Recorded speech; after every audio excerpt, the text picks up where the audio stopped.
Hey guys, Siobhan here from PDE. I'm going to give you a run through the changes and upgrades that have been made with the Launch ProS V5.0, which replaces the old Launch ProS V, which was one of our best-selling scan tools.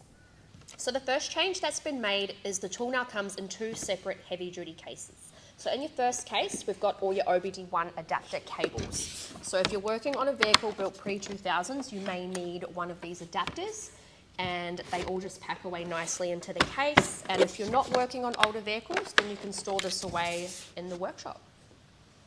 Now there's been quite a few upgrades made to the new Launch 5.0. We've gone from having 31 special functions to 37 special functions, and they can all be found in the service function option on the menu. We've gone from Android 9.0 operating system to 10.0. Now this tool covers over 110 different brands of light vehicles, and we've gone from having 32 gigabytes of storage to 64.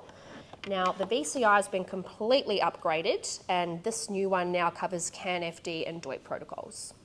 Another convenient upgrade that's been made with the new launch is that it comes with an extension cable for the VCI, so now there is no excuse to leave it behind in a customer's car.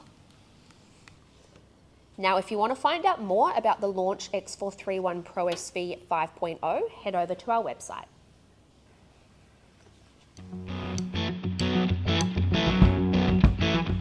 So I'm going to give you a little demonstration on two of the most popular add-ons we've got, the battery tester and the video scope.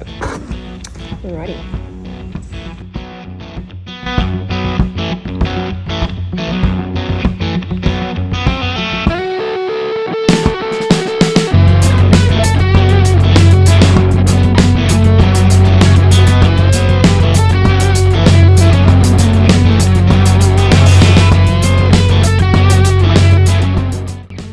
To find out more about the new Launch X431, head over to our website.